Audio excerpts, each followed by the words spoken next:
피부과 시술을 한번 받아보고 싶은데 이 뭐부터 시작해야 될지 모르시겠다고요?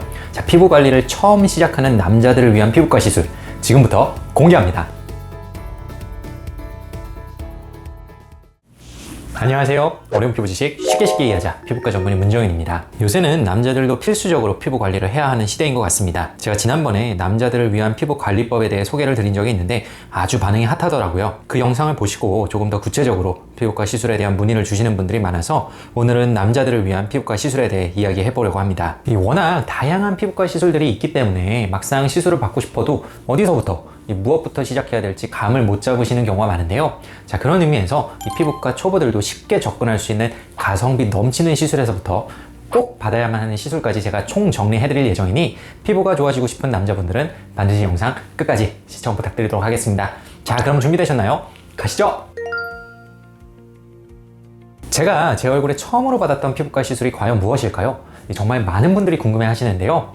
자, 가장 간단하면서도 효과가 드라마틱하다 못해 넘치는 시술, 바로 사각턱 보톡스입니다. 대부분의 남자들은 턱 근육이 굉장히 많이 발달되어 있죠. 지나치게 각진 얼굴이 고민이라면 이를 악물었을 때 이 딱딱하게 튀어나온 턱 근육이 만져진다면 단언컨대 사각턱 보톡스를 추천드립니다. 보톡스는 근육을 마비시키는 효과로 과도하게 발달된 턱 근육을 줄여 얼굴을 갸름하게 만드는 데 도움을 주게 되는데요. 다만 이 사각턱 보톡스를 맞고 나서 이 볼페임이 생긴다거나 입꼬리가 마비된다거나 혹은 부분적으로 알사탕과 같이 튀어나온 현상이 생길 수가 있기 때문에 간단한 시술이지만 반드시 주의해서 받아야 합니다. 그런데 이 사각턱 보톡스를 받음에도 이 얼굴이 가름해지지 않는다고 말씀하시는 분들이 계신데요. 그런 분들을 자세히 보면 귀 앞쪽이나 아래쪽이 불룩하게 튀어나온 경우가 있습니다.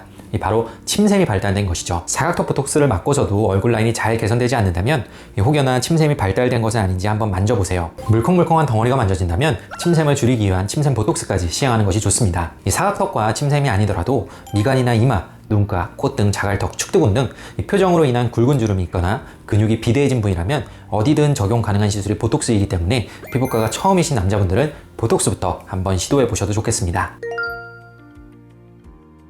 레이저 시술 중에서 피부 관리를 처음 시작하는 남자분들에게 가장 우선적으로 추천해 드릴 수 있는 시술은 바로 얼굴 제모입니다. 비용도 저렴할 뿐만 아니라 시술 자체의 만족도 또한 후회하시는 분들이 없을 정도로 아주 높기 때문에 이 피부 관리를 처음 시작하는 분들에게 부담 없이 추천해 드릴 수 있는 시술이죠. 특히 털이 뻣뻣하고 굵게 나는 사람들이라면 아침마다 면도하기도 귀찮고 면도하다가 간혹 상처가 생기거나 모낭염이 생겨서 피부가 지저분해 보이기도 쉽고 또 면도를 하고도 남아있는 푸릇푸릇한 모낭이 노안으로 보이게 만들기 때문에 여러모로 스트레스를 받기 쉽죠. 자, 이럴 때일수록 얼굴 제모는 강력하게 추천드릴 수 있는데요.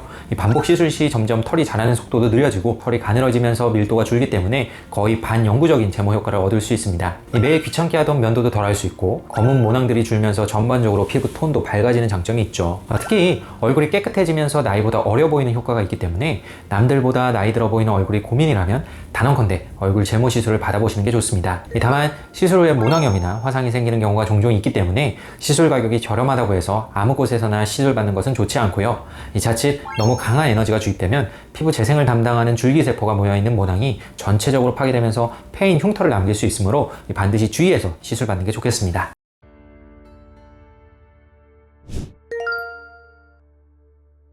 남자들이 얼굴에서 가장 많이 고치고 싶은 부위가 어디일까요? 바로 얼굴 정중앙 라인에 위치하면서 딱 중심을 잡아주는 코가 아닐까 싶은데요. 콧대가 낮으면 눈과 눈 사이의 거리도 멀어 보이기 쉽고 입체적인 얼굴형이 사라지면서 이목구비가 또렷하게 보이기 어렵죠. 또한 얼굴 옆 라인에 대한 자신감도 잃어버리기 쉽습니다. 코를 세우기 위해 코 성형을 많이 고민하시지만 수술에 대한 위험성과 흉터에 대한 고민으로 선뜻 성형 수술을 택하지 못하는 경우도 많습니다. 이럴 때는 수분 이내로 아주 간단하게 콧대를 세울 수 있는 코필러를 고려해 보셔도 좋은데요. 뼈를 깎거나 보형물을 넣는 것보다 훨씬 더 안전하고 회복기간 필요 없이 즉각적인 결과물을 보여주며 시술 도중에 시술자와 고객이 서로 실시간 피드백을 하면서 원하는 모양을 맞춰 나갈 수 있기 때문에 아주 만족도가 높습니다. 다만 이 혈관 사고가 일어날 수 있는 부위이기도 하면서 동시에 완성도 있는 결과물을 내기 위해서는 아주 섬세한 손기술이 뒷받침되어야만 하는데요. 그렇기 때문에 반드시 실력 있는 곳에서 시술 받는 것이 중요하겠습니다. 또한 코필러뿐만 아니라 턱끝 필러도 추천드릴 수 있는데요. 턱끝이 지나치게 납작하거나 무턱인 경우에는 전체적인 얼굴 형태가 둔해 보일 수 있기 때문에 반드시 교정해 주는 것이 좋습니다.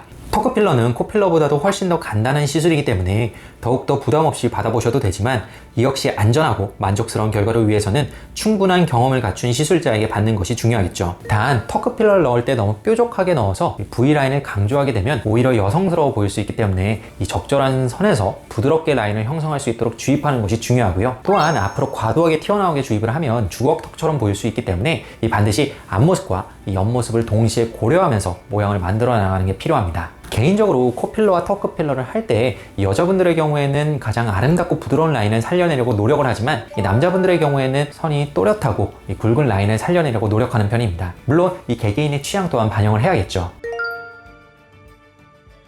지금까지는 상대적으로 비용이 저렴하면서 피부를 개선시킬 수 있는 여러 가지 피부과 시술에 대해서 알아보았는데요. 그보다는 비용이 조금 더 나가지만 이 남자분들께 꼭 강추드리고 싶은 시술은 이 바로 울세라, 인모드, 티타늄 리프팅을 들 수 있겠습니다. 이 시술들은 모두 얼굴 라인을 좀 더 날카롭게 다듬어 준다고 보시면 되는데요. 후덕한 얼굴이 고민이시라면, 턱선을 날렵하고 샤프한 느낌으로 만들고 싶다면 이러한 시술들을 고려하시면 좋습니다. 아무래도 날카로운 턱선은 남성성을 강조해주면서 동시에 섹시한 느낌을 심어주기도 하죠. 다만 시술별로 장단점이 다르고 또 각각의 효과와 만족도에는 차이가 굉장히 크기 때문에 어떤 시술이 나에게 가장 적합할지를 충분히 고민을 하고 선택을 하셔야 되는데요. 제가 이전에 이 울세라와 인모드의 장단점 그리고 차이점에 대해서 소개해드린 영상이 있으니 한번 참고해 주시면 감사하겠습니다. 티타늄 리프팅은 가장 최근에 등장한 리프팅 시술 중 하나인데요. 이 전반적인 피부 탄력 개선은 기본이고 피부 톤도 밝아지면서 심지어 제모 효과도 있기 때문에 남녀를 불문하고 강력하게 추천드리고 싶은 시술입니다. 이에 관해서도 새로운 영상에서 구체적으로 다뤄보도록 할게요. 제가 마지막으로 추천드리고 싶은 시술은 바로 모공치료입니다. 이 모공은 모든 남자들의 고민거리라고 해도 과언이 아닐 만큼 남자라면 꼭 해결하고 싶은 부분일 텐데요.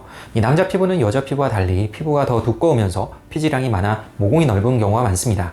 피지가 많고 모공이 크다는 것은 그만큼 노폐물이 끼기도 쉽고 트러블이 올라올 가능성도 높다는 것을 의미하죠. 다만 모공치료는 해봤자 안 된다는 말이 있을 정도로 굉장히 어려운데요.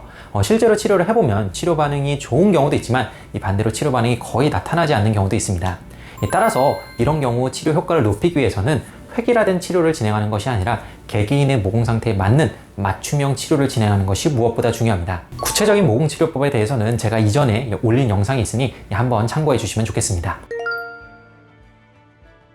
자, 오늘은 남자들이 받으면 좋은 피부과 시술에 대해서 한번 알아보았는데요. 피부과에 가서 어떤 시술을 받아야 될지 몰라서 고민이셨던 분들에게 오늘 이 영상이 많은 도움이 되셨으면 좋겠습니다. 물론 제가 설명해드린 시술 외에도 굉장히 다양한 피부과 시술들이 존재하기 때문에 먼저 피부과에 가서 내 피부에 맞는 시술을 상담하고 진행하시는 것도 좋겠습니다. 자, 오늘 내용이 유익하셨다면 구독과 좋아요 부탁드리고요. 지금까지 피부왕 정윤의 원장 문정윤이었습니다. 감사합니다.